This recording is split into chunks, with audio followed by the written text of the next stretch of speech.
Hello student, this is Swati Sharma and I welcome you all to my YouTube channel Science Vacation. So आज हम पढ़ने जा रहे हैं क्लास 10th का chapter number 9 that is light, reflection and refraction. अगर मैं आपसे पूछूं, आपने अपना चेहरा देखा होगा, शीशे में देखते ही हैं, हम सभी देखते हैं। तो आखिर आपका जो फेस है वो शीशे में दिखाई कैसे देता है? कैसे आप मिरर में अपना चेहरा देख पाते हैं?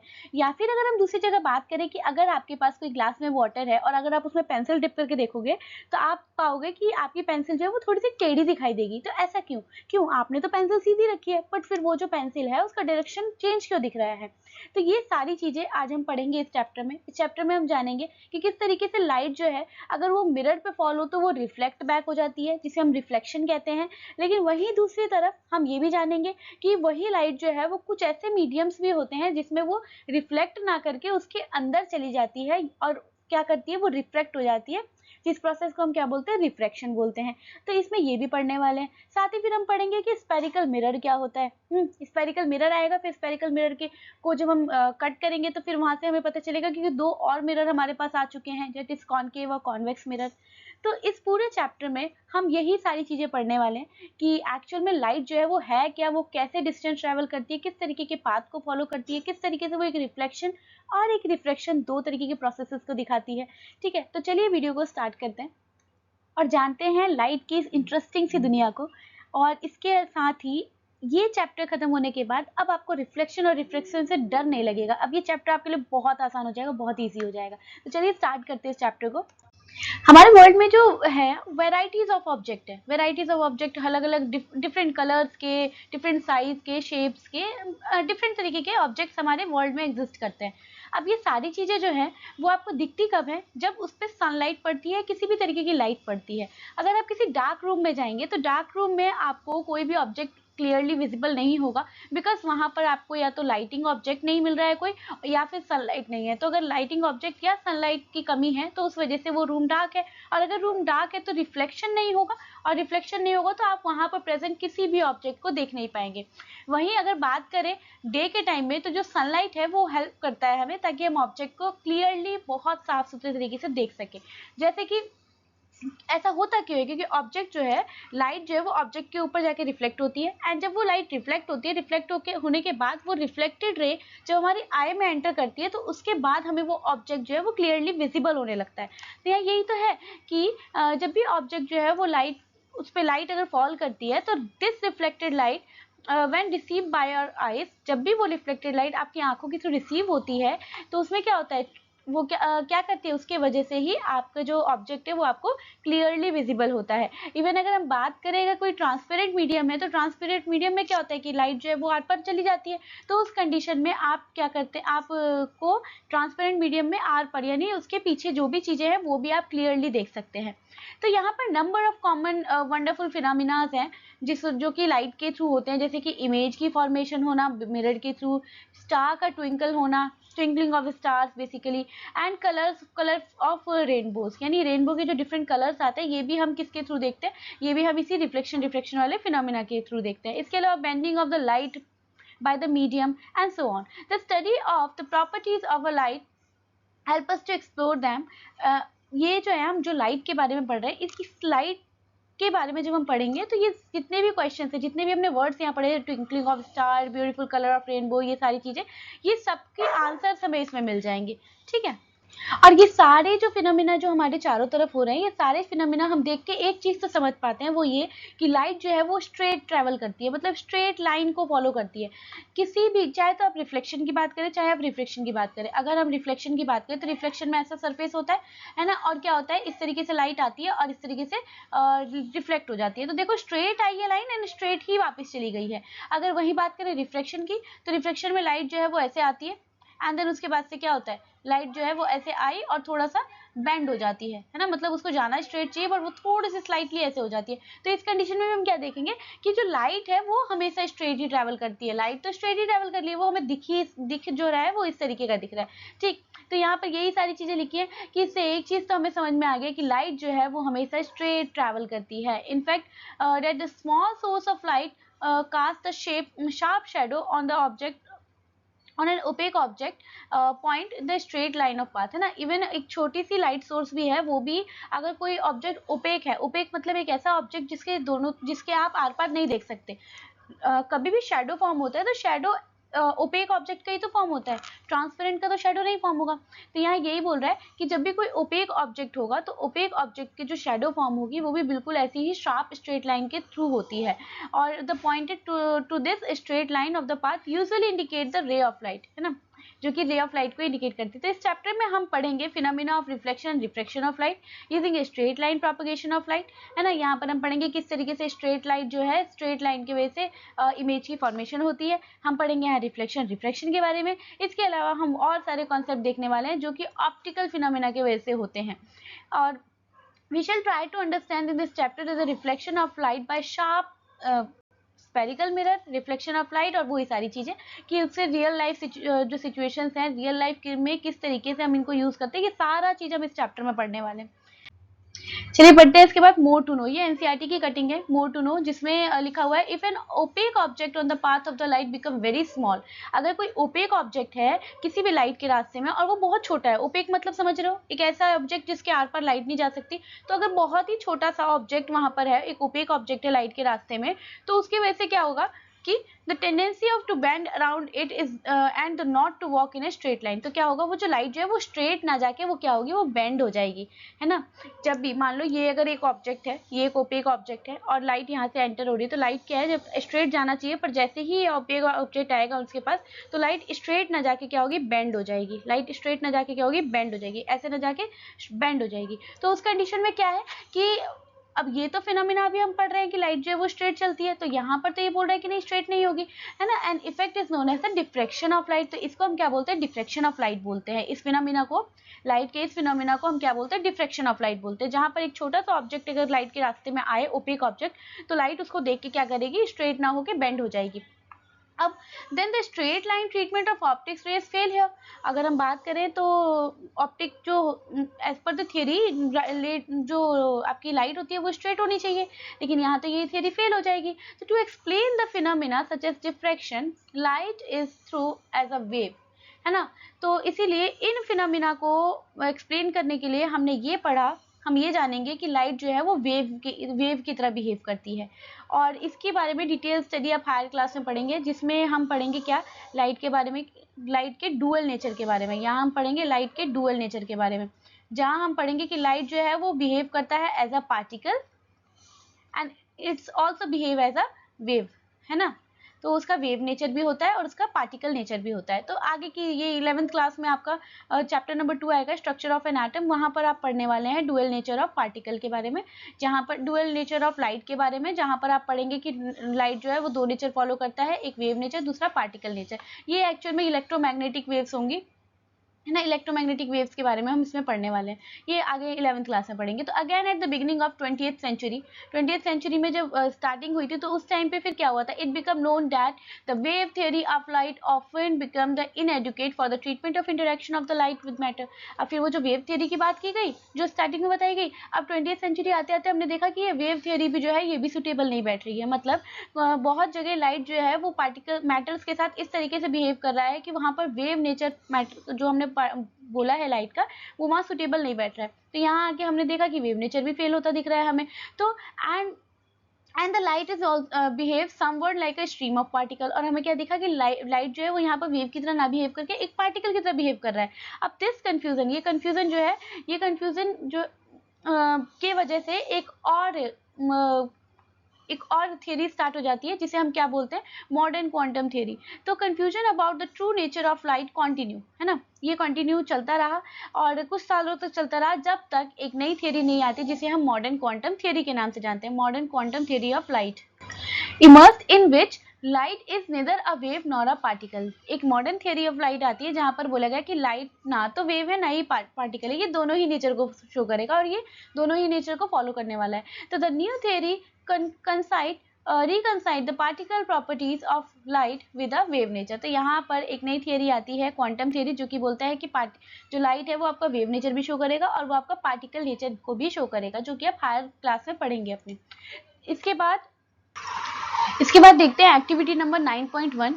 जिसमें लिखा है take a large spoon, shining spoon and try to view your face in it curve surface. देखिए स्पून आपने देखा होगा, स्पून इस तरीके का होता है कि एक साइड ऐसा इस तरीके का स्पून होता है, जिसमें ये वाला पार्ट जो होता है इसे कॉनकेव बोलते हैं, गुफा की तरह बना हुआ है ये, तो ये गुफा की तरह बना हुआ है तो इसे हम क्या बोलेंगे, कॉनकेव बोलेंगे। और जो इसका बाहर वाला जो पोर्शन होता है इसे हम क्या बोलते हैं, कॉन्वेक्स बोलते हैं। तो जो आपका स्पून है वो इस तरीके से बना होता है।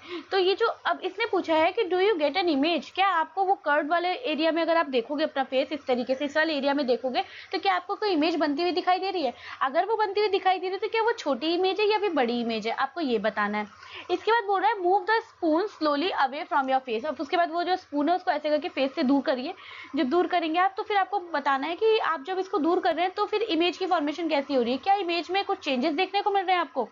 इसके बाद फिर रिवर्स द स्पून, फिर उसी स्पून को उल्टा करिए एंड उल्टा करेंगे तो ये वाली सरफेस आ जाएगी। पहले तो ये वाली सरफेस पे हम देख रहे थे, अब इस वाली सरफेस पे देखेंगे। तो इस वाली सरफेस पे देखना है तो उसके बाद से फिर आपको सेम वही प्रोसेस अपनाना है कि आपको पहले देखना है कि छोटी दिख रही है इमेज आपकी या बड़ी दिख रही है। उसके बाद से फिर आपको ये उसको भी दूर करके देखना है कि क्या इमेज के साइज में कुछ डिफरेंस आ रहा है कि नहीं। तो चलिए समझते हैं इसको। अगर हम बात करें कॉनकेव मिरर की, कॉनकेव मिरर की, तो कॉनकेव मिरर क्या करता है, जनरली एनलार्ज इमेज दिखाता है, मैग्नीफाइड इमेज दिखाता है। हम इसे क्या कह सकते हैं कि कैसी इमेज दिखाता है, मैग्नीफाइड इमेज दिखाता है ना। अगर ये मैग्नीफाइड इमेज दिखाता है तो देखो जब भी आप कॉनकेव में अपना फेस देखेंगे तो आपको आपका जो फेस है वो जितना आपका फेस है उसके अकॉर्डिंग वो बड़ा दिखाई देगा, यानी एनलार्ज दिखाई देगा, यानी मैग्नीफाइड दिखाई देगा। तो पहली कंडीशन कि जो कर्व वाला पार्ट है वो क्या है, वो कॉनकेव है, वो क्या है, कॉनकेव है। और कॉनकेव मिरर में हमें हमारा फेस कैसा दिखाई देता है, मैग्नीफाइड दिखाई देता है, मैग्नीफाइड इमेज दिखाई देती है। इसके बाद से पहले तो यही पूछा था कि do you get the image, तो आपको इमेज मिलेगी तो बिल्कुल मिलेगी, और इमेज जो मिलेगी वो मैग्नीफाइड मिलेगी एंड इन्वर्टेड मिलेगी, रियल मिलेगी, इन्वर्टेड मिलेगी। इमेज कैसी कैसी मिलनी है आपको, यहाँ आपको इमेज मिलेगी रियल और इन्वर्टेड। इन्वर्टेड मतलब उल्टी, ठीक है, उल्टी मिलेगी इमेज। जो है वो आपका जो फेस है वो उल्टा दिखाई दे रहा होगा आपको।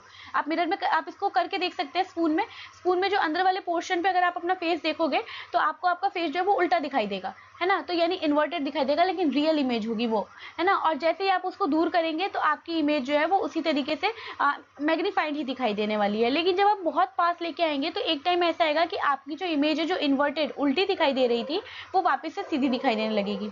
तो जब आप बहुत ज्यादा पास लेके आ जाएंगे कॉनकेव मिरर को, जब बहुत ज्यादा पास अपने लेके आएंगे कॉनकेव मिरर को या उस स्पून को, तो उस कंडीशन में क्या होगा, एक टाइम ऐसा आएगा कि आपकी जो इमेज जो है वो जो इन्वर्टेड दिखाई दे रही थी वो बिल्कुल वो इरेक्ट दिखाई देने लगेगी, यानी सीधी दिखाई देने लगेगी। ठीक है, तो ये तो था हमारे पहले वाले पार्ट का आंसर, जिसमें कर्व्ड सरफेस के बारे में बात किया था। तो कर्व्ड सरफेस क्या है, हमारा कॉनकेव मिरर है जो कि मैग्नीफाइड इमेज देता है और रियल इमेज देता है, इन्वर्टेड देता है। तो जितना आप फेस से दूर लेके जाएंगे वो मैग्नीफाइड इमेज ही देगा, रियल ही इमेज देगा एंड इन्वर्टेड ही देगा। लेकिन जब आप बहुत पास लेके आ जाएंगे इसको तो एक टाइम ऐसा आएगा कि आपकी जो इमेज है वो कैसी होगी, वो बिल्कुल इरेक्ट इमेज बन के आएगी, यानी सीधी इमेज बन के आने वाली है बिल्कुल। ठीक, इसके बाद इसने अगला पूछा है कि अगला अगला क्या करना है हमें कि उसी स्पून को हमें अब उल्टा कर देना है। अब उसके बाद फिर हमें उसमें फेस देखना है। तो फिर बताओ फिर क्या होगा। तो देखो जब हम उल्टा उसको करेंगे तो वो जो हमारा है वो क्या बनेगा, वो कॉन्वेक्स मिरर बन जाएगा। जो कॉनकेव लेंस था ना वो क्या बनने वाला है, वो कॉन्वेक्स मिरर बनने वाला है। अब जब ये कॉन्वेक्स मिरर बनेगा तो कॉन्वेक्स मिरर क्या करता है, वो वर्चुअल एंड इरेक्ट इमेज बनाता है, यानी नकली इमेज बनाता है, लेकिन क्या बनाता है, सीधी इमेज बनाएगा, बिल्कुल सीधी इमेज बनाने वाला है। इसके अलावा इसकी ये जो इमेज होगी ये मैग्नीफाइड ना होकर डिमिनिश्ड होगी, है ना, डिमिनिश्ड होगी। हम इसे कह सकते हैं डिमिनिश्ड होने वाली है ये इमेज, ये छोटी होगी। हम आम भाषा में समझो तो ये बहुत छोटी इमेज होगी, स्मॉल साइज इमेज होगी। जितना आपका फेस होगा उसके कंपैरिजन में छोटी इमेज आने वाली है। और अगर आप इसको दूर लेके जाएंगे या फिर पास भी लेके आएंगे तो भी जो इमेज का साइज है वो छोटा ही होगा, तब भी इमेज का साइज जो है वो क्या होगा, वो छोटा ही होने वाला है। तो ये एक्टिविटी थी जिसमें हमने दोनों कंडीशन समझी, अपने कॉनकेव मिरर की भी और कॉन्वेक्स मिरर की भी। ठीक, तो स्टार्ट करते हैं लाइट का सबसे पहला नेचर जो कि है रिफ्लेक्शन ऑफ लाइट। हम यहाँ पर पढ़ेंगे रिफ्लेक्शन ऑफ लाइट, है ना।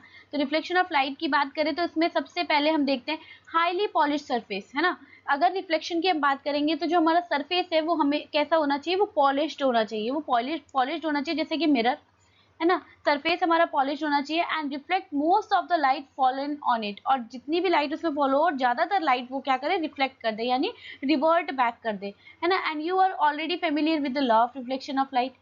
Law of reflection of light हम ऑलरेडी जानते हैं, वो क्या कहती है, क्या कहती है, angle of incidence is equal to the angle of reflection, पहला लॉ। और सेकंड लॉ क्या कहता है कि angle of incidence, angle of reflection and normal all lie on the same plane. यही दो तो लॉ ऑफ रिफ्लेक्शन थे। पहला लॉ क्या था, अगर मैं यहाँ पर आपको एक सरफेस बना के दिखाऊं, ये सरफेस है, इस सरफेस में क्या है, ये इस साइड तो रफ वाला पोर्शन है और ऊपर रिफ्लेक्टिंग वाला सरफेस है। ये यहाँ मैं एक ड्रॉ कर देती हूँ normal line. Normal line actual में कुछ होता नहीं है, कोई लाइन नहीं होती है, इट्स इमेजिनरी लाइन ओनली, है ना। और अगर मैं बात करूँ कि यहाँ से कोई लाइट जो है वो कोई रे इधर आ रही है ना, कोई रे ऐसे आ रही है और वो क्या करेगी, इस साइड रिफ्लेक्ट बैक हो जाएगी। ठीक है, ये क्या करेगी, इस साइड रिफ्लेक्ट बैक हो जाएगी। ठीक, तो पहला क्या है कि angle of incidence is equal to the angle of reflection, है ना, कि एंगल ऑफ इंसिडेंट जो होता है वो हमेशा क्या होगा, वो हमेशा एंगल ऑफ रिफ्लेक्शन के इक्वल होगा।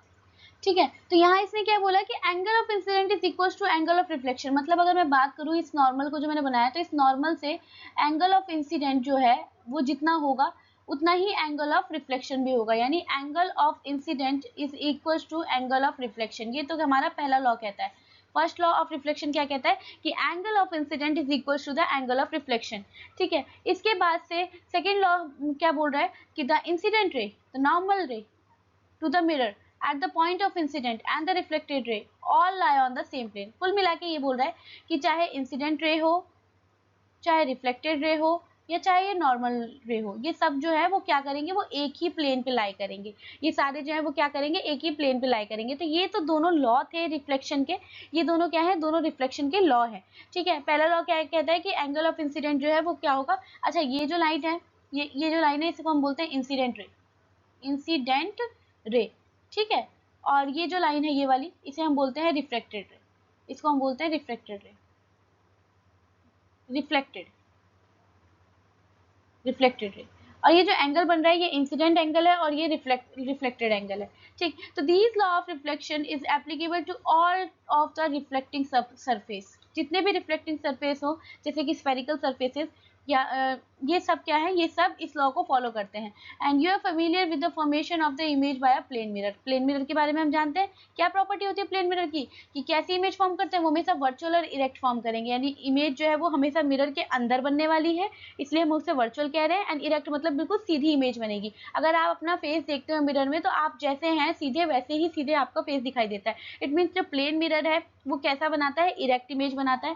एंड जो जितना दूर आप मिरर से खड़े होंगे, आपको फील होगा कि इमेज जो है वो मिरर के अंदर भी उतनी ही दूर बन रही है। इट मीन्स क्या कि ये इमेज कैसी बन रही है, ये मिरर के अंदर बन रही है, यानी इमेज क्या है, ये एक वर्चुअल इमेज है।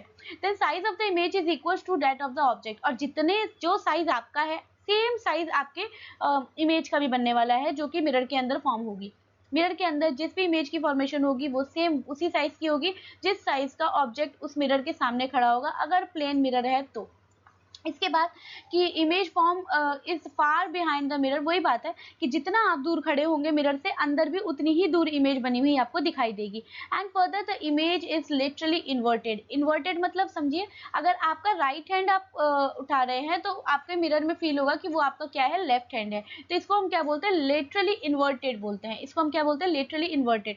तो अगर हम बात करें प्रॉपर्टी, तो प्रॉपर्टी क्या क्या है, पहली प्रॉपर्टी वर्चुअल और इरेक्ट होगा। अगर आपसे क्वेश्चन आ जाए कि what are the properties of plane mirror, अगर 3 मार्कर क्वेश्चन आता है तो 3 मार्कर क्वेश्चन में तो एक न्यूमेरिकल बनता है, एक न्यूमेरिकल के बाद कोई प्रॉपर्टी पूछ देते हैं, चाहे तो कॉन्केव की पूछ दें या कॉन्वेक्स की पूछ दें या फिर प्लेन मिरर की पूछ दें। तो इस तरीके से वहां पर ये क्वेश्चन बनता है।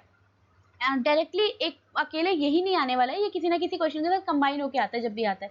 ठीक है, तो अगर आपसे पूछा जाए प्रॉपर्टी ऑफ प्लेन मिरर, तो क्या है, वर्चुअल इमेज देगा, इरेक्ट देगा, साइज जो है वो इक्वल होगा, बिल्कुल सेम जैसा ऑब्जेक्ट का साइज है, इमेज की भी फॉर्मेशन वैसी ही होगी। जितना आप मिरर के आगे खड़े हैं, सेम बिहाइंड मिरर के अंदर भी उतनी ही दूरी पे इमेज बनने वाली है, यानी image form is far behind the mirror, है ना, far behind the mirror as the object in front of it. मतलब जितना दूर ऑब्जेक्ट खड़ा है मिरर के, उतने ही दूर अंदर क्या होगी, इमेज की फॉर्मेशन होने है। इसके बाद लास्ट क्या बोल रहा है, लिटरली इन्वर्टेड, यानी अगर आप अपना सीधा हाथ उठाएंगे तो आपके मिरर में आपको फील होगा कि आपका लेफ्ट हैंड जो है वो आपने उठाया है। ठीक है, तो ये क्या, इसको क्या बोलते हैं हम, लिटरली इन्वर्टेड बोलते हैं। तो ये क्या थी, ये तो थी आपकी प्रॉपर्टी ऑफ प्लेन मिरर। इसके बाद बात करते हैं how would the image be when the reflecting surface are curved, अब अगर वही reflecting surface जो कि प्लेन था, अब अगर वो कर्व्ड हो जाए तब क्या होगा? तो अब हमें इस चैप्टर में उसी के बारे में पढ़ना है कि अगर वही reflecting surface curved reflecting surface हो तब उस कंडीशन में आपकी जो इमेज की फॉर्मेशन होगी वो कैसी होने वाली है। तो देखते हैं, जो कर्व्ड सरफेस है ऑफ अ शाइनिंग स्पून, अभी हमने स्पून के बारे में पढ़ा था, इसी को कर्व मिरर कहते हैं। हम इसी को हम कर्व मिरर कह सकते हैं। Most commonly used type of the curve mirror is a spherical mirror. The reflecting surface of such mirror is considered to be the form of the part of the surface of mirror. Such mirror whose reflecting surface are spherical is called spherical mirror. वो सारे mirror जिसका reflecting surface spherical हो उसे spherical mirror बोलते हैं। And we shall now study about the spherical mirror in some detail. अब कुछ detail में हम इसको पढ़ेंगे। ठीक, तो आपको समझ में आ गया होगा, होप आपको मिरर यहाँ पर रिफ्लेक्शन दोनों लॉ क्लियर हुए होंगे रिफ्लेक्शन के।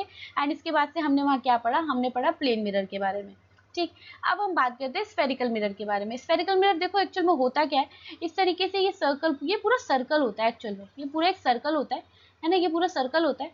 और अगर मैं इसमें एक लाइन ड्रॉ करूँ प्रिंसिपल एक्सिस, ठीक है, तो जो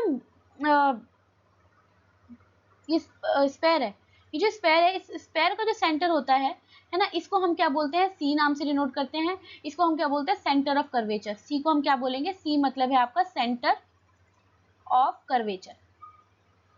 ठीक है, और इसके बाद ये जो मिरर है, ये मिरर दिख रहा है जो मिरर कट हुआ है, ये जो मिरर कट हुआ है, इस मिरर का जो ये सेंटर होता है इसे हम क्या बोलते हैं? एफ, यानी फोकस। एफ मीन्स क्या? फोकस। ठीक है, तो सेंटर ऑफ कर्वेचर का मतलब क्या होता है? सेंटर ऑफ कर्वेचर का मतलब होता है जो स्फेरिकल मिरर है आपका, उसका बीच का पार्ट, उसका सेंटर।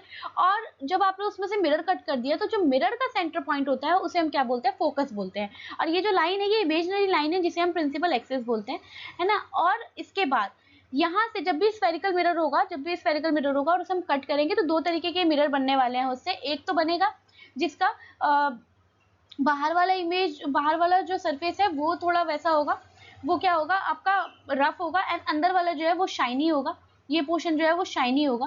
एंड अगर दूसरा बात करें, एक ऐसी सरफेस बन के आएगी जिसका अंदर वाला जो पार्ट है वो रफ होगा, ये रफ होगा, और ये वाला पार्ट जो है वो शाइनी होगा।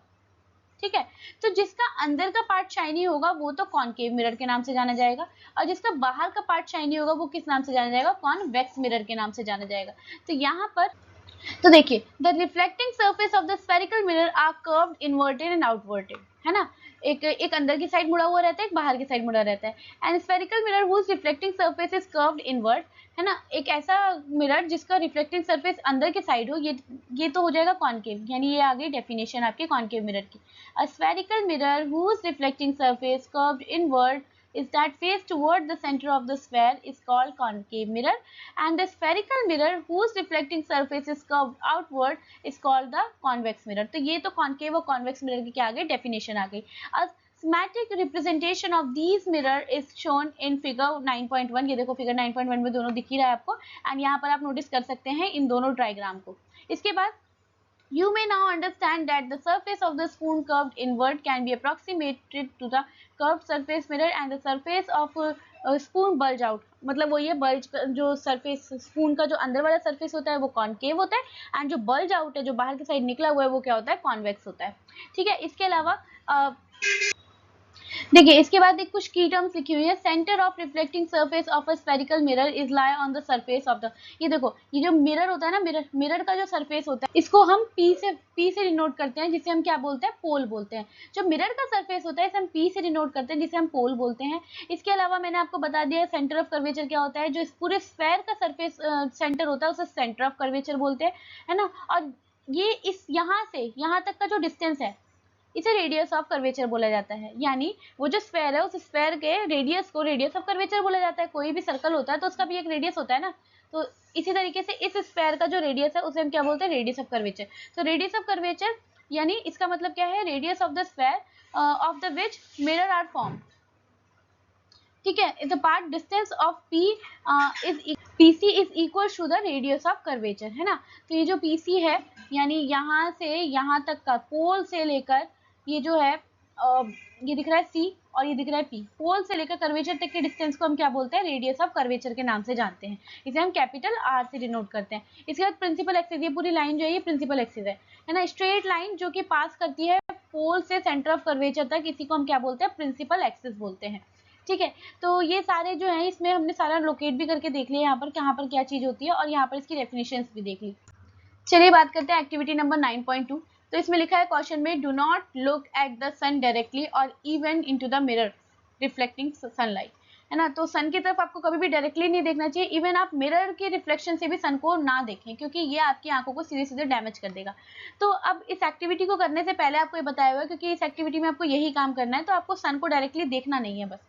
तो यहाँ पर क्या किया हुआ है? कॉनकेव मिरर लिया हुआ है। कॉनकेव मिरर को आपको अपने हाथ में लेना है एंड इसके बाद क्या करेंगे आप, उसका जो रिफ्लेक्टिंग सरफेस है उसको आप सन की तरफ कर दीजिए। उसका जो रिफ्लेक्टिंग सरफेस है, जब आप उसको सन की तरफ करेंगे तो उससे क्या होगा? Direct the light reflected by the mirror on the sheet paper, और इस तरीके से करिए कि उस लाइट का रिफ्लेक्शन जो है वो एक पेपर पे आ रहा हो, है ना। अब जो आपने पेपर होल्ड कर रखा है, सनलाइट जो है वो मिरर से होते हुए उस पेपर पे जाके रिफ्लेक्ट हो। अब जब उस पेपर पे रिफ्लेक्ट हो तो उस पेपर में जो रिफ्लेक्शन हो रहा है, आप उस पेपर को आगे और पीछे करके देखिए, एक ऐसा पॉइंट जरूर आएगा जहां पर बहुत शार्प रिफ्लेक्शन होगा, जहां पर एक छोटे से डॉट में सारी लाइट जो होगी वो आके स्ट्राइक हो रही होगी। तो जब ऐसा पॉइंट आ जाए तो आप वहीं पर पेपर को होल्ड कर लीजिए, और पेपर को होल्ड करने के बाद आप कुछ देर तक, कुछ मिनट तक वेट कीजिए। तो उसके बाद पूछा है कि what do you observe and why, आपको क्या ऑब्जर्वेशन मिलेगी और ऐसा क्यों मिलेगा? तो देखो, ऑब्जर्वेशन तो कुछ नहीं मिलने, पेपर जल जाएगा। हुआ ऐसा क्यों? क्योंकि देखो ये मिरर कौन सा है? ये है कॉनकेव मिरर। कौन सा मिरर है? ये कॉनकेव मिरर है। अब कॉनकेव मिरर को हम क्या बोलते हैं? कॉनकेव मिरर क्या होता है? कन्वर्जेंट मिरर होता है। कन्वर्जेंट मिरर होता है। कन्वर्जेंट मिरर का मतलब क्या है कि जितनी भी लाइट आएगी, जितनी भी लाइट आएगी, वो उसको सबको कंसंट्रेट करके एक छोटे से पॉइंट में डाल देगा।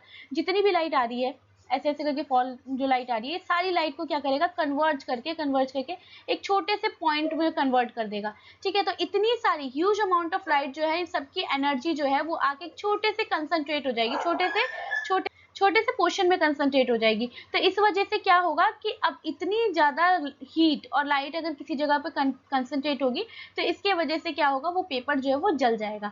तो क्यों हुआ? होगा क्या? पेपर जल जाएगा। और क्यों होगा? क्योंकि ये कन्वर्जेंट मिरर है। तो कन्वर्जेंट मिरर होने की वजह से ये जितनी भी लाइट है सबको एक जगह कंसंट्रेट कर देगा, और एक जगह कंसंट्रेट होने की वजह से सारी हीट जो है सन की वो एक जगह आ जाएगी, जिसकी वजह से पेपर जो है वो क्या होगा? बर्न हो जाएगा। तो आई होप आपको ये एक्टिविटी क्लियर होगा। तो पीछे अभी जो हमने एक्टिविटी देखी है उसी का आंसर यहाँ लिखा हुआ है। लिखा है कि जब पेपर को आप ऐसे करेंगे तो पेपर क्या होगा? बर्न हो जाएगा, उसमें स्मोक निकलने लगेगी, और कुछ टाइम बाद क्या होगा कि कैच फायर, उसमें आग लग जाएगी। ऐसा क्यों होगा? क्योंकि देखो, सन से जो लाइट आ रही है वो क्या हो रही है? वो कन्वर्ज हो रही है, एक छोटे से पॉइंट पे कन्वर्ज हो रही है, बिल्कुल शार्प ब्राइट स्पॉट बना रही है मिरर पे। इसकी वजह से होगा क्या? In fact this spot of light at the point as a sharp is the image of the sun on the sheet of the paper and the point of the focus of the concave mirror, है ना। तो ये जिस भी जगह पे ये concentrate होगी वो क्या होगा? वो उस कॉनकेव मिरर का फोकस पॉइंट होगा। जहां पर भी ये जो है एक शार्प और ब्राइट लाइट स्पॉट होने वाली है, वो जगह होगी जहां पर उस कॉनकेव मिरर का क्या होगा? फोकस होगा। तो heat produce due to the concentration of sunlight, और इस कंसंट्रेशन, सनलाइट की इस कंसंट्रेशन की वजह से जो हीट प्रोड्यूस होगी वो पेपर को क्या करेगी? इग्नाइट कर देगी, यानी पेपर को जला देगी। The distance of this image from the position of the mirror give the approximate value of focal length, है ना। और ये जो डिस्टेंस होगा ना, अगर आप डिस्टेंस को कैलकुलेट करोगे तो ये डिस्टेंस क्या होगा? ये डिस्टेंस उस मिरर का फोकल लेंथ होगा। यानी distance between the pole and the focus is called what? Focal length. इसको हम क्या बोलेंगे? फोकल लेंथ बोलेंगे। ठीक है, फोकस, ये देखो, ये पोर्शन है पोल, यहाँ अगर इमेज में देखोगे, और ये है फोकस, येलो कलर से मैंने अभी मार्क किया है फोकस। तो फोकस से पोल तक के बीच के डिस्टेंस को हम क्या बोलते हैं? फोकल लेंथ बोलते हैं। ठीक है, और पोल से सेंटर ऑफ कर्वेचर तक के डिस्टेंस को हम क्या बोलते हैं? रेडियस ऑफ कर्वेचर बोलते हैं, यानी कैपिटल आर बोलते हैं। ठीक, तो अब let us try to understand this observation with the help of the ray diagram. अब ये रे डायग्राम देख लेते हैं। चलो, ये रे डायग्राम पहले से इरेज करते हैं। चलो, ये रे डायग्राम हमें देखना है। इस रे डायग्राम में ये ऊपर वाला जो रे डायग्राम है ये है कॉनकेव के लिए, और नीचे वाला क्या है? कॉन्वेक्स के लिए है। तो कॉनकेव जो है वो हमेशा रियल इमेज बनाएगी। कॉनकेव की बात करूँ तो रियल इमेज बनाएगी, और वर्चुअल और क्या बनाएगी? इन्वर्टेड इमेज बनाएगी। रियल एंड इन्वर्टेड इमेज बनाएगी। तो अगर रियल इमेज बनाएगी तो इमेज कहाँ बनेगी, इमेज बनेगी ऑन द स्क्रीन। इमेज कहाँ बनेगी, ऑन द स्क्रीन, स्क्रीन पे बनेगी इमेज। ठीक है, तो ये तो हो गई कॉनकेव मिरर के बारे में बात, कि कॉनकेव मिरर जो होता है वो क्या करता है। ये कॉनकेव मिरर के बारे में लिखा है मैंने, कि कॉनकेव मिरर जो है वो रियल इमेज बनाती है, इन्वर्टेड इमेज बनाती है, एंड क्या बनाती है, स्क्रीन के ऊपर बनाती है। एंड ये जो इमेज बनेगी यूजुअली एनलार्ज होती है। ये जो इमेज होती है वो यूजुअली क्या होती है, एनलार्ज इमेज होती है, ना बड़ी इमेज होती है ना। बहुत मतलब जैसे फोकस वाले कंडीशन में एक पॉइंट साइज इमेज बनेगी, नहीं तो यूजुअली ये जो इमेज होती है कैसी होती है, एनलार्ज, बड़ी इमेज होती है। ठीक, इसके बाद अगली जो इमेज दे रखी है वो दे रखी है कॉन्वेक्स की। तो देखो कॉनकेव में रियल इमेज बनती है, ऑन द स्क्रीन बनती है, इसलिए फोकस आप कहाँ देखोगे, लेफ्ट साइड में ही देखोगे, है ना, लेफ्ट साइड में। अगर मिरर के लेफ्ट साइड में फोकस दिखेगा। लेकिन अगर हम कॉन्वेक्स में आए तो कॉन्वेक्स का क्या है, वर्चुअल इमेज बनाती है, इरेक्ट इमेज बनाती है, यानी सीधी इमेज बनती है इसमें। एंड इसमें जो होती है वो इमेज जो होती है वो छोटी होती है, यूजुअली कैसी होती है, स्मॉल इमेज होती है। हम इसे डिमिनिश्ड कह सकते हैं, पॉइंट साइज कह सकते हैं, स्मॉल इमेज बनती है। एंड यहाँ पर देखो इसी वजह से, वर्चुअल इमेज बनने की वजह से ये बिहाइंड द मिरर बनती है। इसको हम बोलेंगे behind the mirror, behind the mirror बनती है। अब ये बिहाइंड द मिरर यानी मिरर के पीछे बनती है, इसलिए आप देख सकते हो यहाँ पर जो है राइट साइड में फोकस दिख रहा है आपको, है ना। इस वाली कंडीशन में, कॉन्वेक्स मिरर की कंडीशन में हम देख रहे हैं कि राइट साइड में, यानी मिरर के अंदर इमेज की फॉर्मेशन हो रही है। तो इसलिए फोकस और कर्वेचर दोनों ही कहाँ दिख रहा है, हमें मिरर के अंदर दिखाई दे रहा है। तो फिगर नंबर 9.2 का ए पार्ट देखेंगे तो उसमें नंबर ऑफ रेज जो है वो पैरेलल जा रही है। देखो पैरेलल ही रेज जा रही है सारी, एंड उसके बाद जाके ये क्या कर रही है, एक जगह पे मीट हो रही है, एक जगह पे मिल रही है। ठीक है, तो जहां पर भी मिल रही है उसे हम क्या बोल रहे हैं, उसे हम प्रिंसिपल फोकस बोल रहे हैं। ये प्रिंसिपल फोकस है जहां पर जाके सारी इमेज मिल रही हैं। वहीं अगर हम 9.2 के बी पार्ट में देखें तो यहाँ पर रेज जो है फिर से पैरेलल आ रही हैं, लेकिन ये reflected by the concave mirror, क्या रिफ्लेक्ट हो रही हैं, तो ये reflected rays appears to come from the point on the principal axis. And इसी प्रिंसिपल एक्सिस को क्या बोलेंगे, यहाँ पर भी प्रिंसिपल ऑफ फोकस, और ये कहाँ है, ये मिरर के अंदर बन रहा है। तो principal focus is represented by F से रिप्रेजेंट करते हैं। एंड द डिस्टेंस जो होता है, जो पोल और फोकस के बीच का डिस्टेंस होता है, उसको स्मॉल एफ से डिनोट करते हैं। यानी फोकस को हम कैपिटल एफ बोलते हैं, लेकिन उन दो पोल से फोकस तक के बीच का जो डिस्टेंस होता है उसमें उसे हम स्मॉल एफ से डिनोट करते हैं, यानी फोकल लेंथ कहते हैं उसे। तो इसके बाद the reflecting surface of a spherical mirror is by and large spherical, and the surface then has a circular outline. The inner diameter of the reflecting surface of a spherical mirror is called aperture. तो आपका जो ये mirror है, इस mirror का जो diameter होता है ना, ये रिफ्लेक्टिंग वाला जो पोर्शन होता है उसका जो डायमीटर होता है उसे अपर्चर बोलते हैं। तो यहाँ यही लिखा हुआ है कि the diameter of a reflecting surface of a spherical mirror is called aperture. ये जो रिफ्लेक्टिंग सरफेस है, ये जो रिफ्लेक्टिंग सरफेस है, इसका जो डायमीटर होता है ना, इसको हम क्या बोलते हैं, अपर्चर बोलते हैं। तो यानी m से n तक के बीच का जो डिस्टेंस है उसको हम अपर्चर के नाम से जानेंगे। And we shall consider in our discussion only such a spherical mirror whose aperture is much smaller than its radius of curvature, है ना। तो हम यहाँ पर जो डिस्कस करने वाले हैं वो सिर्फ ऐसे ही मिरर के बारे में डिस्कस करेंगे जिसका अपर्चर जो है वो छोटा हो as compare to radius of curvature. यानी रेडियस ऑफ कर्वेचर यानी क्या, सेंटर यहाँ पर C से F तक के बीच का जो दूरी है वो ज़्यादा होनी चाहिए अपर्चर के कंपैरिजन में। तो हम ऐसे ही मिरर्स की यहाँ बात करने वाले हैं। इसके बाद नेक्स्ट लिखा है, is there is a relationship between the radius of curvature r and the focal length f। क्या है, कोई रिलेशन होता है इन दोनों के बीच में, है ना, रेडियस ऑफ कर्वेचर r और फोकल लेंथ के बीच में। तो भाई एक बात बताओ, जितना यहाँ से यहाँ तक फोकस होता है उतना ही फोकस से कर्वेचर तक का डिस्टेंस होता है। जितना जितना अगर हम बात करें, यहाँ एक मिरर बनाते हैं, ऐसे लाइन खींचते हैं, ये C है और ये F है। जितना यहाँ से यहाँ तक का डिस्टेंस होता है उतना ही यहाँ से यहाँ तक का डिस्टेंस होता है। मतलब पोल से फोकस तक का जितना डिस्टेंस होता है उतना ही फोकस से कर्वेचर तक का भी डिस्टेंस होता है। तो मैं ये भी बोल सकती हूँ पोल से फोकस तक के डिस्टेंस को स्मॉल एफ बोलते हैं, है ना। तो अगर यहाँ से यहाँ तक का भी डिस्टेंस यही है तो मैं इसको भी स्मॉल एफ बोल दूँ, क्या दिक्कत है। अगर पोल से फोकस तक का भी डिस्टेंस स्मॉल एफ है और सेम ही वैल्यू एफ से कर्वेचर तक होती तो इसे भी स्मॉल एफ बोल लेते हैं। तो यानी ये क्या होगा, एफ प्लस एफ हो जाएगा, है ना।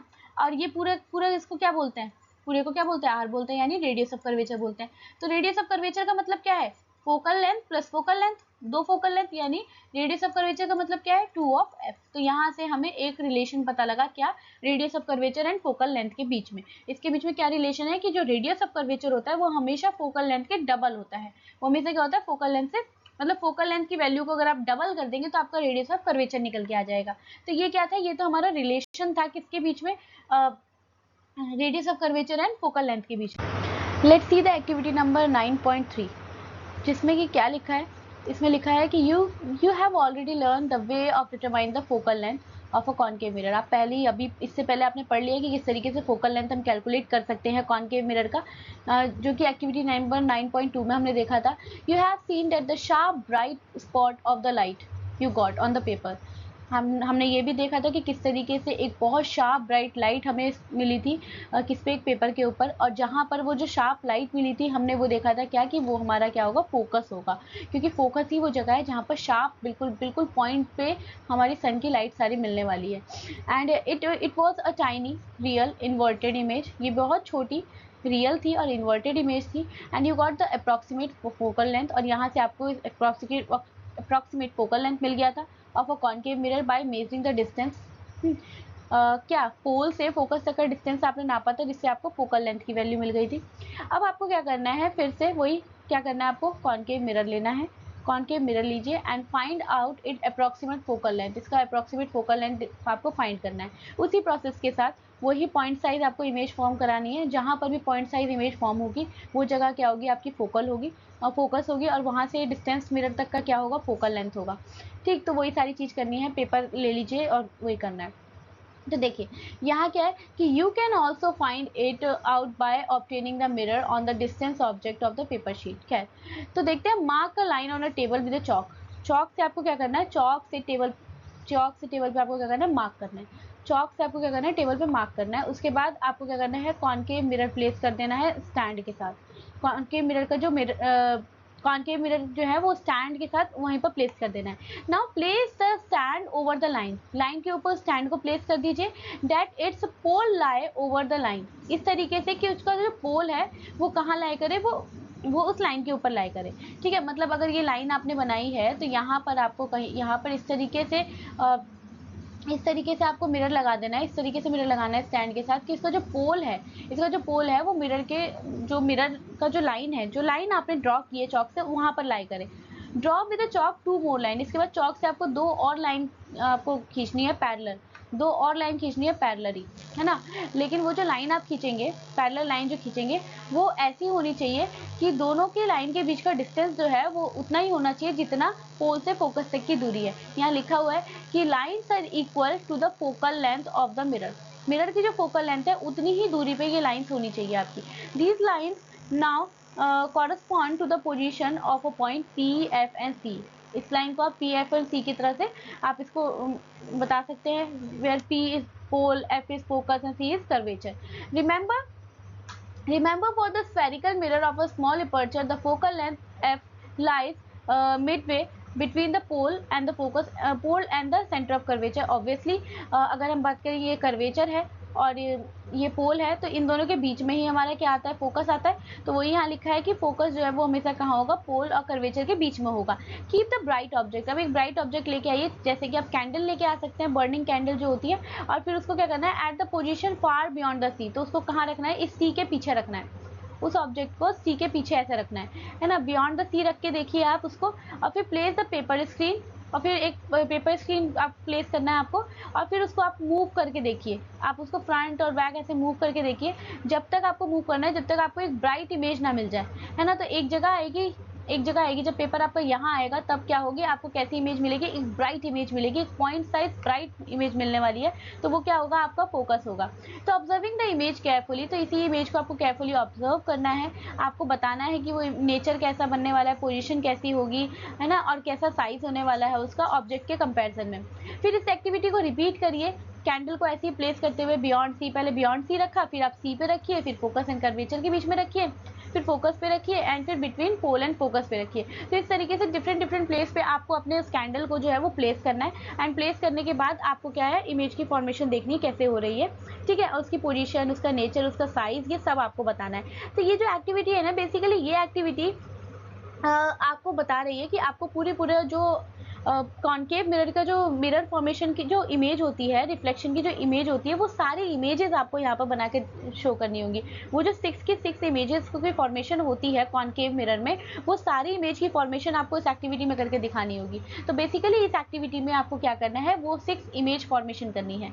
चलिए अब हम पढ़ते हैं image formation by a spherical mirror. ये जो स्फेरिकल मिरर है, इससे इमेज की फॉर्मेशन कैसे होती है। अब हमने क्या पढ़ा है कि स्फेरिकल मिरर कितने टाइप की होती है, दो तरीके की, एक होती है कॉनकेव और दूसरा होता है कॉन्वेक्स। तो पहले हम कॉनकेव मिरर देख लेते हैं, देन फिर हम कॉन्वेक्स मिरर देखेंगे। तो कॉनकेव मिरर की बात करें तो इसमें टोटल 6 इमेज फॉर्मेशन है। कॉनकेव में टोटल 6 इमेज फॉर्मेशन है ना। और कॉनकेव में जैसे 6 है ना, तो कॉन्वेक्स लेंस में 6 है, ठीक है, 6 इमेजेस हैं। जिस तरीके से कॉनकेव मिरर होगा उस तरीके से कॉन्वेक्स लेंस होगा, और जिस तरीके से कॉन्वेक्स मिरर होगा उसी तरीके से यहाँ पर क्या होगा, कॉनकेव लेंस होगा, ठीक है। तो कॉन्वेक्स मिरर में 2 इमेज की फॉर्मेशन होगी, तो यहाँ पर कॉनकेव लेंस में 2 इमेज की फॉर्मेशन होगी, ठीक है। तो इस तरीके से कॉनकेव मिरर में 6 मिरर इमेज फॉर्मेशन मिलने वाली है और कॉन्वेक्स मिरर में 2 मिलेंगी, और जस्ट इसकी ऑपोजिट जो है वो आपके लेंसेज में मिलने वाली है। तो यहाँ देखते हैं कि हमने क्या पढ़ा, इमेज फॉर्मेशन प्लेन मिरर के बारे में हम पढ़ चुके हैं, हमने उसका नेचर, पोजीशन और उसके रिलेटिव साइजेस भी पढ़ लिए। अब उसके बाद हम देखते हैं स्फेरिकल मिरर को। तो किस तरीके से यहाँ इमेज यहाँ पर लोकेट की जाती है, किस तरीके से मतलब कॉनकेव मिरर के थ्रू इमेजेस की फॉर्मेशन होती है, क्या क्या डिफरेंट पोजीशंस होती हैं, हमें ये बताना है। तो आर द इमेजेस रियल और वर्चुअल, क्या वो जो इमेजेस होती है वो रियल होती है या वर्चुअल होती है, क्या वो एनलार्ज होती है, डिमिनिश्ड होती है या फिर सेम साइज की होती है। तो आइए हम इसको इसी एक्टिविटी में देखते हैं। तो ये देखिए, ये है टेबल नंबर 9.1, ठीक है। ये टेबल नंबर 9.1 क्या कहती है, इस टेबल नंबर 9.1 में वो 6 की 6 इमेज फॉर्मेशन दे रखी हैं कि किस तरीके से जो है वो आपके कॉनकेव मिरर में इमेज की फॉर्मेशन होती है, ठीक है। किस तरीके से आपके कॉनकेव मिरर में इमेज की फॉर्मेशन होती है। तो देखिए, ये तो रहा आपका कॉनकेव मिरर छोटा सा, और ये है इसका principal axis, and principal axis पे ये जो है ये है फोकस, और ये है आपका क्या, सेंटर ऑफ कर्वेचर, और ये पार्ट क्या है, इसे कहते हैं हम पोल, ठीक है। बात करते हैं पहली कंडीशन की। अब देखो, ये कॉनकेव मिरर है तो हमेशा ध्यान रखना है, मिरर हो चाहे लेंस हो, कुछ भी हो, ऑब्जेक्ट हमेशा लेफ्ट हैंड साइड पे होगा, एंड इमेज जो है वो लेफ्ट में भी हो सकती है, वो राइट में भी हो सकती है, डिपेंड करता है किस पे, कि आपका जो है इमेज, आपका जो ऑब्जेक्ट है और आपका जो मिरर है वो कैसा है, ठीक है। अगर मिरर कॉनकेव होगा तो आपका जो इमेज है वो लेफ्ट हैंड साइड पे बनने वाला है, और अगर मिरर जो है वो आपका कॉन्वेक्स होगा तो आपका इमेज जो है वो राइट हैंड साइड पे बनेगी। तो देखिए, पहली कंडीशन, जहाँ पर इनफाइनाइट पे अगर ऑब्जेक्ट है, अगर आपका ऑब्जेक्ट इनफाइनाइट पे है ना, फर्स्ट कंडीशन देखिए, ऑब्जेक्ट इनफाइनाइट पे है तो इमेज कहाँ बननी चाहिए, फोकस पे बननी चाहिए, एंड ये जो इमेज बनेगी कैसी बनेगी, हाईली डिमिनिश्ड बनेगी और पॉइंट साइज इमेज बनेगी, और कैसी बनेगी, रियल बनेगी और इन्वर्टेड बनेगी। तो चलिए अब इसको बना के देखते हैं, इसको ड्रॉ करके देखते हैं, ठीक है। तो इसको ड्रॉ करने की बात करें तो इसने क्या बोला है कि इनफाइनाइट, इनफाइनाइट मतलब हमें नहीं पता, ऑब्जेक्ट कहीं पर रखा होगा, कहीं पर रखा होगा इनफाइनाइट जगह पे, है ना। अगर वो कोई भी ऑब्जेक्ट जो इनफाइनाइट जगह पे रखा हुआ है, तो हमने मान लिया कि कहीं पीछे ऐसे करके कहीं ऑब्जेक्ट रखा हुआ है, इस तरीके से कर्वेचर के भी बहुत बहुत बहुत पीछे रखा हुआ है ना। और यहाँ से क्या हुआ, जब हमने माना कि ऑब्जेक्ट ऐसे रखा है, तो फिर यहाँ से ऐसे लाइट आएगी, लाइट आएगी, ये रिफ्लेक्ट होने के बाद ये क्या है, ये ऐसे पास हो रही है, ये लाइट जो है रिफ्लेक्ट होने के बाद कहाँ से पास हो रही है, फोकस से पास हो रही है ना। तो ये फोकस से पास हो रही है, तो यहाँ पे ये जो इमेज है ये कहाँ बनेगी, फोकस पे बनेगी, और कैसी इमेज बन रही है, देखो पॉइंट साइज इमेज बन रही है बिल्कुल। तो यहाँ यही तो लिखा है, इनफाइनाइट से अगर ऑब्जेक्ट आएगा तो फोकस पे इमेज बनेगी। इमेज कैसी होगी, इमेज आपकी हाईली डिमिनिश्ड होगी, बहुत छोटी होगी, पॉइंट साइज होगी। नेचर कैसा होगा, रियल इमेज बनेगी, क्योंकि देखो लेफ्ट हैंड साइड पे बन रही है, जब भी इमेज लेफ्ट में बनेगी तो रियल बनेगी, एंड इन्वर्टेड यानी उल्टी इमेज बनने वाली है ये, है ना। तो ये हमने क्या पढ़ा, ये हमने पढ़ा कब, इमेज फॉर्मेशन जब आपका ऑब्जेक्ट इन्फिनिटी पे रखा है तो आपका इमेज की फॉर्मेशन कहाँ होगी, फोकस पे होगी, और किस तरीके से होगी वो डायग्राम हमने यहाँ देख लिया।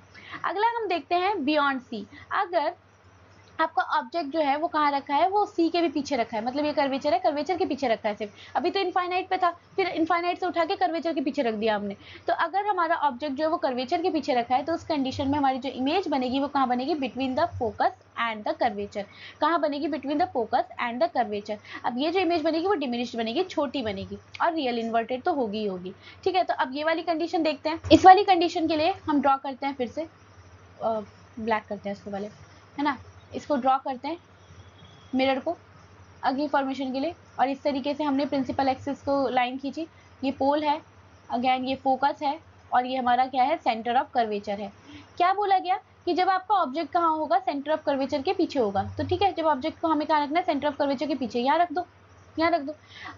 अब जो है आपकी इमेज कहाँ बनेगी वो इसने बोला है। तो देखो इस तरीके से लाइट जो है वो क्या होगी, यहाँ से रिफ्लेक्ट होगी, फोकस से निकल जाएगी। ठीक है, इसके बाद से एक और लाइट है, फिर एक और लाइट होगी जो क्या करेगी, जो कि डायरेक्टली ऐसे कर्वेचर से निकल जाएगी। ठीक है, तो कर्वेचर से निकलेगी जब ये लाइट, तो बीच में क्या कहते हैं, बीच में इमेज की फॉर्मेशन होने वाली है। थोड़ा सा गंदा बन गया, इसको दोबारा बनाते हैं, एक मिनट, दोबारा बनाते हैं इसको। ठीक है, तो चलो, ये है हमारा क्या, मिरर। मिरर में ये बिल्कुल स्ट्रेट एक लाइन जा रही है जिसे हम क्या बोलते हैं, प्रिंसिपल एक्सिस बोलते हैं। ये क्या है, हमारा पोल है, ये है हमारा फोकस, और ये है हमारा क्या, सेंटर ऑफ कर्वेचर। और इसके भी पीछे रखा है क्या, हमारा ऑब्जेक्ट। सेंटर ऑफ कर्वेचर के पीछे भी ऑब्जेक्ट रखा है। तो देखो ये लाइट यहाँ से गई, रिफ्लेक्ट होकर कहाँ से पास हो गई, फोकस से पास हो गई। इसके अलावा एक और लाइट है, वो क्या हुई, वो रिफ्लेक्ट होकर, इसे कर्वेचर थोड़ा यहाँ कर लेते हैं, है ना, वो क्या हुई, वो रिफ्लेक्ट होकर कर्वेचर से पास हो गई।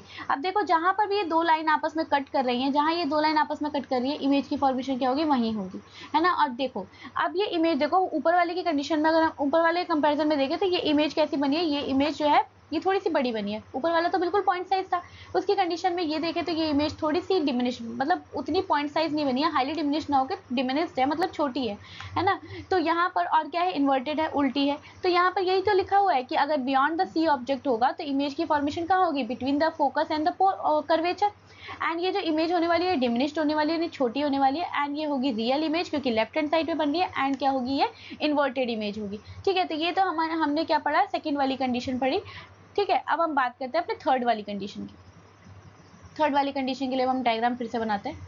थर्ड वाली कंडीशन क्या कहती है, जब आपका ऑब्जेक्ट जो है वो कहाँ होगा, कर्वेचर पे। चलो पहले से पोल बनाते हैं। ये हमारा क्या है, फोकस है, ये हमारा क्या है, सेंटर ऑफ कर्वेचर है, एंड सेंटर ऑफ कर्वेचर पे ही हमारा क्या रखा है, ऑब्जेक्ट रखा हुआ है। तो जब हमारा ऑब्जेक्ट जो है वो सेंटर ऑफ कर्वेचर पे होगा, उस कंडीशन में क्या होने वाला है, उस कंडीशन में जो आपकी इमेज की फॉर्मेशन होगी वो कहाँ होगी, अब हमें वो पढ़ना है। तो अगर हम बात करें, अगर आपका ऑब्जेक्ट जो है वो कर्वेचर पे है, तो आपकी इमेज की फॉर्मेशन भी कहाँ होगी, कर्वेचर पे ही होगी। लेकिन ये जो इमेज है ये कैसी बनेगी, ये आपकी सेम साइज की इमेज होगी, और ये भी रियल और इन्वर्टेड होगी। तो चलो इसका डायग्राम देखते हैं। इसके लिए ये आपका गया रे, है ना, और हमने अगेन देखा है, देखो जितनी भी रे, पहली रे को ऐसे पास कराओ फोकस से, पहली रे को तो पास कराओ था फोकस से। ठीक है, इसके बाद से देखो ये वाली जो रे है, ये वाली रे भी फोकस से पास हुई, और जब ये फोकस से पास हुई फिर यहाँ से रिफ्लेक्ट हो गई, ये भी ऐसे चली गई। ठीक है, तो ये भी क्या हुई, ये भी इस तरीके से ऐसे चली गई। तो ये वाली रे जो है ये भी इस तरीके से पास हुई है, और उसके बाद से ये वाली रे जो है ये भी इस तरीके से पास हुई है। तो जहाँ पर भी ये दो रे आपस में मीट कर रही हैं, जहाँ ये दो रे आपस में मीट कर रही हैं, ये जो पॉइंट है यहाँ पर ही इमेज की फॉर्मेशन होने वाली है, यहीं पर ही क्या है, इमेज की फॉर्मेशन होने वाली है। और अच्छे से थोड़ा बनाते हैं इसको, है ना। देखो क्या है, ये इमेज, ये हमारा मिरर है, फोकस, कर्वेचर, कर्वेचर पे ही ऑब्जेक्ट रखा है, यहाँ से ऐसे गया, और ये इस तरीके से ऐसे पार हुआ। उसके बाद से फिर अगली जो लाइन है वो भी रिफ्लेक्ट होके कहाँ गई, वो भी रिफ्लेक्ट हुई और रिफ्लेक्ट होके यहीं पर चली गई। तो देखो जहाँ पर ये कट कर रहा है वहीं पर क्या होने वाली है, इमेज की फॉर्मेशन होने वाली है। जहाँ ये दो लाइन आपस में मीट कर रहे हैं वहाँ पर ही क्या होने वाली है, इमेज की फॉर्मेशन होने वाली है। तो यहाँ देखो क्या हुआ, ऑब्जेक्ट भी आपका कहाँ तक, कर्वेचर पे था, और आपकी इमेज की फॉर्मेशन भी कहाँ हुई है, कर्वेचर पे हुई है। सेम साइज की हुई है, लेकिन क्या है, इन्वर्टेड है, उल्टी इमेज बनी है। ठीक है, और क्या है, रियल है क्योंकि वो लेफ्ट हैंड साइड पे बनी है। तो ये तो हमने तीन इमेज फॉर्मेशन पढ़ी, है ना। अब इसके बाद फोर्थ के लिए, फोर्थ हम स्टार्ट करते हैं, फोर्थ इमेज फॉर्मेशन पढ़ते हैं। ठीक है, फोर्थ इमेज फॉर्मेशन क्या कह रही है,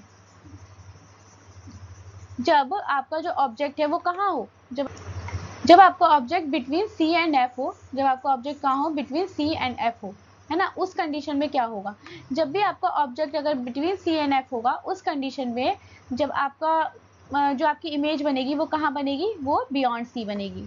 कहाँ बनने वाली है वो, बियॉन्ड सी बनने वाली है। जब भी आपका जो इमेज है, जब भी आपका ऑब्जेक्ट जो है वो कहाँ होगा, बिटवीन सी एंड एफ होगा, तब आपका ऑब्जेक्ट जो आपका इमेज की फॉर्मेशन होने वाली है वो कहाँ होने वाली है, वो बियॉन्ड सी होने वाली है। तो चलिए अब इसका डायग्राम देखते हैं हम। तो इसके लिए डायग्राम बना लेते हैं। चलिए ऊपर ये है, ये पोल है, ये फोकस है, और ये क्या है, सेंटर ऑफ कर्वेचर है। इसे क्या बोला, जब आपका ऑब्जेक्ट जो है वो between the focus and centre of curvature होगा, ठीक है। जब between the focus and centre of curvature होगा तब होने क्या वाला है, देखो इस तरीके से लाइट पास होगी अगेन, है ना। और अगली जो लाइट है वो कैसे पार होने वाली है, वो लाइट पास होगी इस तरीके से कर्वेचर के साइड से, है ना। थोड़ा सा और बड़ा होना चाहिए, ठीक है कोई बात नहीं। इस तरीके से कर्वेचर से ऐसे पास होगी, है ना। और कहाँ बनेगी फिर, सी के पीछे कहीं जाके ये आपस में मिलेगी, सी के पीछे मिलेगी। तो यहाँ पर जो इमेज बन रही है वो कहाँ बन रही है, बियॉन्ड द सी बन रही है। जब आपका जो ऑब्जेक्ट है वो between the focus and the curvature होगा तो आपकी जो इमेज की फॉर्मेशन होगी वो कहाँ होगी, वो बिहाइंड द कर्वेचर होगी, वो कहाँ होगी, सेंटर ऑफ कर्वेचर के पीछे बनने वाली है। अब ये इमेज जो है, देखो ऑब्जेक्ट कितना सा है, इमेज कितनी बड़ी बन रही है, तो ये क्या होगी, एनलार्ज इमेज होगी। ये इमेज कैसी होगी, एनलार्ज इमेज होगी। और ये इमेज कैसी होगी, रियल होगी और इन्वर्टेड होगी। कैसी बनने वाली है ये इमेज, रियल बनेगी एंड इन्वर्टेड बनेगी, ठीक है। तो ये तो हमने पढ़ा फोर्थ वाला कंडीशन। अब पढ़ते हैं फिफ्थ कंडीशन। फिफ्थ कंडीशन की बात करें तो फिफ्थ कंडीशन क्या है, जो फर्स्ट वाली कंडीशन पढ़ी थी हमने कि अगर इनफाइनाइट से ऑब्जेक्ट आ रहा है तो इमेज कहाँ बनेगी, है ना। अब पढ़ेंगे हम, अगर फोकस पे ऑब्जेक्ट रखा है तो इमेज कहाँ बनेगी। तो अगर फोकस पे ऑब्जेक्ट होगा तो इमेज कहाँ बनेगी, वो इनफाइनाइट पे बनेगी, ठीक है। तो इसका डायग्राम देख लेते हैं। डायग्राम एक मिनट, हाँ इसके लिए फिर से हम बनाएंगे ऐसे। और ये है पोल, ये अगेन फोकस, और ये क्या है हमारा सेंटर ऑफ कर्वेचर। ये फोकस है। अब ऑब्जेक्ट कहाँ है, फोकस पे। ऑब्जेक्ट अगर फोकस पे है तो इमेज कहाँ बनने वाली है, देखो ये ऐसे पार हुई, अगली लाइन जो है वो ऐसे पार होगी। अब ये क्या है, ये लाइन बिल्कुल पैरेलल है। ये लाइन जो है, अगर हम इस लाइन की बात करें तो लाइन पैरेलल है। तो ये लाइन कभी जाके मीट नहीं होने वाली है आपस में। तो जहां भी जाके इनफाइनाइट पोजीशन पे कहीं जाके तो मीट होंगी, जहां भी मीट होंगी वहां इमेज बनेगी। यानी जब आपका ऑब्जेक्ट फोकस पे है तो आपकी इमेज जो है वो बिल्कुल इन्फिनिटी पे बनने वाली है। अब इसका इमेज का नेचर क्या होने वाला है ये कोई नहीं जानता, क्योंकि पता ही नहीं है कि इमेज जो है बनेगी कहाँ। तो यहाँ पर लिखा भी है कि image would not be formed, ऐसी कंडीशन में इमेज बनेगी नहीं, क्योंकि इमेज तो इनफाइनाइट बननी है और इनफाइनाइट तो होता ही नहीं है। तो इनफाइनाइट, इसलिए ये इमेज जो है ये कहाँ बनेगी कुछ पता नहीं है, इसलिए ये इमेज नहीं बनेगी। और इमेज नहीं बन रही तो पता नहीं कि रियल बनेगी या इन्वर्टेड बनेगी, ठीक है। तो ये तो थी फिफ्थ कंडीशन। अब इसके बाद सिक्स्थ एंड लास्ट कंडीशन की बात करते हैं। ये यूनिक कंडीशन है और इसी पे बेस्ड क्वेश्चन आते हैं। क्यों, क्योंकि इकलौती यही ऐसी कंडीशन है जिसमें वर्चुअल एंड इरेक्ट इमेज मिलने वाली है। इसके अलावा बाकी ऐसी कोई कंडीशन नहीं है जिसमें हमें ऐसी इमेज मिलेगी, ठीक। तो ये वो कंडीशन है जब हम बात करेंगे कि अगर आपका ऑब्जेक्ट जो है, अगर आपका ऑब्जेक्ट कहाँ रखा है, between the pole and the focus रखा है। अगर आपका ऑब्जेक्ट जो है वो between the pole and the focus रखा है, ये फोकस है, ये पोल है, इसके बीच में अगर ऑब्जेक्ट रखा है तब क्या होने वाला है, तब कहाँ इमेज बनेगी, ठीक है। तो अब हमें ये पढ़ना है। इसको कर्वेचर बना लेते हैं एक मिनट, हाँ ये कर्वेचर है, ठीक है। तो ऐसी कंडीशन में होने क्या वाला है, ये देखो ये ऑब्जेक्ट रखा है, ऑब्जेक्ट रखा है। अब इसमें क्या होगा कि ये लाइन जो है वो किस तरीके से पास होगी, पहले ये इधर रिफ्लेक्ट होगा, ठीक है, इधर रिफ्लेक्ट होगा। पोल से रिफ्लेक्शन जब भी होगा तो बिल्कुल ऐसे स्ट्रेट निकल जाएगी लाइन। तो यहाँ से तो ये एक लाइन तो पोल से रिफ्लेक्ट हो गई, इस बार फोकस से रिफ्लेक्ट हुई नहीं। अगली लाइन क्या है, अगली लाइन जो है वो इस तरीके से रिफ्लेक्ट हुई, कर्वेचर से रिफ्लेक्ट हो गई, है ना, कर्वेचर से रिफ्लेक्ट हो गई इधर से। और यहीं पर तो यहाँ तो भाई अब कोई ऑप्शन नहीं है, क्योंकि एक लाइन तो यहीं के यहीं पर रिफ्लेक्ट हो गई। तो ये लाइन तो आपस में कहीं मिलने वाली नहीं है, और तो और दूर जा रही है, और तो और दूर चली जा रही है। तो आगे तो कहीं हमें दिख ही नहीं रहा, कोई पॉसिबिलिटी दिख ही नहीं रही कि इमेज बनेगी, है ना। अब इसकी इमेज की फॉर्मेशन जो है वो पीछे कहीं जाके अगर ये जॉइंट होगा, पीछे जहाँ पर भी जॉइंट होगा ये जाके, वहाँ जाके इस इमेज की फॉर्मेशन होने वाली है, ठीक है। वहाँ जाके क्या होगा, इस इमेज की फॉर्मेशन होगी। तो ये कैसी इमेज है, ये जो है वो बिहाइंड द मिरर बन रही है, यानी मिरर के अंदर बन रही है। तो जो मिरर के अंदर बन रही है तो ये इमेज कैसी होगी, ये वर्चुअल इमेज होगी। और ये कैसी इमेज होगी, सीधी इमेज बन रही है तो इसलिए इरेक्ट इमेज होगी, ठीक है। और ये इमेज जो है वो एनलार्ज बनेगी, बड़ी बनेगी एज कम्पेयर टू पुरानी सारी इमेजेस। ये इमेजेस जो है वो कैसी बनने वाली है, ये एनलार्ज बनेगी, ठीक है। तो ये सारी कंडीशंस थी जो कि कॉन्केव मिरर की थी। एंड आई होप आपको ये सारी जो मिरर फॉर्मेशंस हैं ये क्लियर हो गई होंगी। इसमें से जो ये सिक्स्थ वाली कंडीशन है इसमें बेसिकली क्वेश्चंस आते हैं। क्यों, क्योंकि यहाँ पर एक लौती ऐसी कंडीशन है जहाँ वर्चुअल एंड इरेक्ट इमेज बन रही है। इसके बाद यहाँ लिखा है representation of image form by spherical mirror using a रे डायग्राम। अब देखिए होता क्या है कि ये जो लाइट है, लाइट में कोई ऐसा नहीं है कि दो ही रे आ रही है जिसको हमने ज्वाइन कर करके पीछे डायग्राम बनाया, ऐसा नहीं है। नंबर ऑफ रेज आती हैं एक साथ। उस नंबर ऑफ रेज को अगर हम डिफाइन करने चले तो वो पॉसिबल नहीं है कि वो सारी रेज को एक साथ डिफाइन करके हम एक परफेक्ट डायग्राम दे सके और हम इजिली उसको क्लियर कर सके कि यहाँ पर ऑब्जेक्ट रखा और यहाँ इमेज की फॉर्मेशन हुई है। तो इस वजह से हम क्या करते हैं, हम बेसिकली कोई दो रे ऐसी लेके चलते हैं, दो एकदम बिल्कुल सटीक रे ऐसी लेके चलते हैं जिसके बिहाफ पे हम जो है वो डायग्राम बना सके, है ना, और हम यहाँ पर पढ़ सके कि एक्चुअल में आपका जो इमेज का फॉर्मेशन है वो कहाँ होने वाला है। तो इस पूरे में यही लिखा हुआ है कि एक्चुअल में जो रे डायग्राम होता है उसकी फॉर्मेशन कैसे की जाती है, कि एक्सटेंडेड ऑब्जेक्ट जो होता है उसके फाइनाइट साइज होता है ना, अगर हम उसे हम जब भी ऑब्जेक्ट को जब भी हम प्लेस करते हैं तो उसे हम पॉइंट सोर्स बोलते हैं। And infinite number of rays, इसमें से क्या है, infinite number of rays originate होती हैं, ठीक है, हर एक पॉइंट से। अब रे डायग्राम बनाना पॉसिबल नहीं है, सारी जो रेज हैं उसको लोकेट कर पाना पॉसिबल नहीं है, तो इसलिए कन्वीनियंस के लिए हम अपनी कन्वीनियंस के लिए कंसीडर करते हैं सिर्फ 2 ही रेज को, है ना, ताकि हम डायग्राम को अच्छे से क्लियर तरीके से समझ पाएं, ताकि हम क्लैरिटी समझ पाएं, ठीक है। तो इस पूरे में यही लिखा हुआ है। तो देखिए, the ray parallel to the principal axis after reflection will passes through the principal focus in a case of concave mirror. देखो कॉनकेव मिरर में क्या होता है, जब भी पैरेलल जाएगी कोई रे प्रिंसिपल एक्सिस के, तो वो बिल्कुल प्रिंसिपल फोकस से, मतलब ऐसे पैरेलल जाएगी और प्रिंसिपल फोकस से पार हो जाएगी। देखो ये पैरेलल गई है ना लाइन, और ये कहाँ से पास हुई है, फोकस से पास हो गई है। तो यहाँ पर लिखा है कॉनकेव की कंडीशन में क्या होता है, यहाँ पर जब भी रे आएगी पैरेलल, वो क्या होगी, फोकस से पास हो जाएगी और appear to diverge from the principal focus in a convex mirror. और वहीं अगर हम बात करें कॉन्वेक्स मिरर की, तो कॉन्वेक्स मिरर में हम क्या देखेंगे कि वहां पर यही रेज जो है वो डाइवर्ज होती हुई दिखाई देंगी, डाइवर्ज मतलब फोकस से दूर भागती हुई दिखाई देंगी। तो यहाँ पर देखिए फिगर नंबर ये कि यहाँ पर देखो इस तरीके से रेज जो है वो कैसे हो गई, इस तरीके से चली गई, और जब हम इसको पॉइंट सोर्स को एक साथ मिलाने की कोशिश करेंगे तो अंदर जाके फोकस में हमारा जो है वो लाइंस जो है वो मीट होने वाली है, ठीक। इसके बाद देखिए वो जो इमेज फॉर्मेशन जो मैंने अभी आपको पीछे एक्सप्लेन की थी, वो सारी इमेज फॉर्मेशन यहाँ पर दी हुई है, जिसमें पहली कंडीशन जब इनफाइनाइट से ऑब्जेक्ट रखा हुआ था, तो आपकी इमेज की फॉर्मेशन कहाँ हुई थी, फोकस पे हुई थी। तो इस तरीके से इनफाइनाइट से ऑब्जेक्ट है, सब फोकस से पास हुआ और एक हमने उस मिड पॉइंट को ले लिया जो कि जहाँ पर सारी रेज जो है वो पास हुई। अगला जब बियॉन्ड सी रखा हुआ था तो क्या हुआ, एक लाइन इस तरीके से ऐसे पास हुई फोकस से, दूसरी लाइन कर्वेचर से पास हुई, और इस तरीके से हमने देखा कि हमारा ऑब्जेक्ट जो है वो यहाँ पर बना है।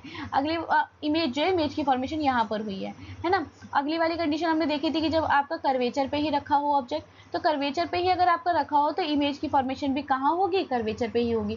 तो ये इस तरीके से ऑब्जेक्ट गया था, ठीक है, और इमेज की फॉर्मेशन कहाँ होने वाली, वो भी कहाँ होगी, कर्वेचर पे ही होगी, यहीं पर ही इमेज की फॉर्मेशन होगी। ये गलत लिखा है ना, अगर कर्वेचर है तो कर्वेचर पे ही इमेज की फॉर्मेशन होने वाली है, ठीक। और या तो आप इसको यहाँ रख दीजिए, नहीं तो इसको यहाँ रख दीजिए। हम पीछे पढ़ चुके हैं डायग्राम, ऑलरेडी आपको क्लियर होगा। अगली वाली कंडीशन, ऑब्जेक्ट अगर सी एंड एफ के बीच में है, ऑब्जेक्ट अगर सी एंड एफ के बीच में है तो इमेज की फॉर्मेशन कहाँ होगी, बियॉन्ड सी होगी। इमेज की फॉर्मेशन कहाँ होगी, बियॉन्ड सी, इसको सी मान लो, तो बियॉन्ड सी के पीछे बनने वाला है। अब अगर फोकस पे ऑब्जेक्ट रखा हुआ है तो आपका जो इमेज है वो कहाँ बनेगा, इनफाइनाइट पे बनेगा, कहीं भी बनेगा, कहीं भी इनफाइनाइट जगह पे बनेगा, एक्चुअल में बनेगा ही नहीं, है ना। और इसके बाद लास्ट वाली कंडीशन क्या आती है, जब पोल एंड फोकस के बीच में हो तब आपका क्या होगा, जो ऑब्जेक्ट है, ऑब्जेक्ट अगर पोल एंड फोकस के बीच में, तो इमेज की फॉर्मेशन क्या हो रही है, बिहाइंड द मिरर हो रही है और वर्चुअल इरेक्ट हो रही है। अब कॉनकेव मिरर की कुछ यूजेस देख लेते हैं कि कॉनकेव मिरर का यूज किया जाता है टॉर्च में, सर्च लाइट में, व्हीकल्स की हेडलाइट में, है ना, क्योंकि इसमें क्या होता है, to get the powerful parallel beam of light, एक पावरफुल बीम ऑफ लाइट चाहिए होती है अगर हमें पैरेलल, तो हम कॉनकेव मिरर का यूज करते हैं। इसके अलावा इसको as a shaving mirror use करते हैं, डेंटिस्ट इसका यूज करते हैं क्या, ताकि वो जो हमारे टीथ हैं, टीथ की इमेजेस को लार्ज करके देख सके। Even large concave mirror are use to concentrate sunlight. इसके अलावा बड़ा सा जो कॉनकेव मिरर होता है वो क्या करता है, लाइट को कंसंट्रेट करता है छोटी सी जगह पे, है ना। इसी की वजह से जो सोलर फर्नास है वो काम करते हैं, सोलर फर्नास इसी प्रिंसिपल पे वर्क करते हैं, वहाँ कॉनकेव मिरर लगे रहते हैं, तो वो बहुत सारी लाइट को छोटी सी जगह पे पोर्शन पे कन्वर्ट कर देते हैं, जिसकी वजह से क्या होता है, हम उसको उस सोलर एनर्जी को यूज कर पाते हैं फॉर हीटिंग पर्पस, ठीक है। तो ये तो हमारे सारे हमने कॉनकेव मिरर के सारे डायग्राम पढ़ लिए। इसके अलावा ये एक्टिविटी देख लेते हैं, activity number 9.4, draw a neat ray diagram for each position of an object in shown in the 9.1 table में जो आपको देखी थी उस सबकी पोजीशन के लिए आपको डायग्राम बनाना है। You may have take any two of the ray mention in the previous section, ठीक है। और इसके बाद से compare the diagram of those in the 9.7 में जब आप डायग्राम देखोगे तो फिगर नंबर 9.7 जो है उससे आपको कंपेयर करना है, फिर आपको नेचर, पोजीशन और वो सारी चीज़ें करके, तो जो हमने वो टेबल पढ़ी है, जो हमने रे डायग्राम पढ़ा है, तो उसी पे बेस्ड ये एक्टिविटी है, ठीक है। तो पार्ट फर्स्ट को हम यहीं तक रखते हैं क्योंकि ऑलरेडी हम काफ़ी लंबी वीडियो को लेके जा चुके हैं, जिसमें हमने काफ़ी सारे टॉपिक्स कवर कर लिए। हमने यहाँ रिफ्लेक्शन पढ़ लिया, हमने रिफ्लेक्शन ऑफ लाइट पढ़ा, हमने लाइट के नेचर के बारे में पढ़ा कि वेव नेचर और पार्टिकल नेचर दोनों को फॉलो करता है। इसके बाद फिर हमने कॉनकेव और कॉन्वेक्स मिरर पढ़ा, जो कि क्या है, एक स्पेरिकल मिरर का पार्ट है। देन हमने कॉन्केव मिरर की वो सारी की सारी इमेज फॉर्मेशन पढ़ ली। तो आई होप आपको ये सारे टॉपिक्स अब अच्छे तरीके से क्लियर हो गए होंगे और इस टॉपिक में अब कोई डाउट आपको रह भी नहीं गया होगा। तो अगले पार्ट में हम इसके बाकी के टॉपिक्स कवर करेंगे। इस चैप्टर के जो बाकी के टॉपिक्स बचे हैं, अभी तो बहुत बड़ा चैप्टर है, बाकी के जो टॉपिक्स हैं वो करेंगे, न्यूमेरिकल्स करेंगे और कुछ प्रीवियस ईयर क्वेश्चन भी डिस्कस करेंगे जो कि आपके प्रीवियसली बोर्ड एग्जाम्स में पूछे जा चुके हैं। तो अगर आपको ये वीडियो पसंद आई हो, तो आपको कुछ इससे नया सीखने को मिला हो, तो इस वीडियो को लाइक करो, अपने फ्रेंड्स के साथ शेयर करें इसको और इस चैनल को सब्सक्राइब करना तो ना भूलें। ठीक है, तो अब मिलते हैं अगले पार्ट में इसी तरीके के इंटरेस्टिंग टॉपिक्स के साथ। तब तो thank you for watching and keep learning, keep growing. Bye bye and take care.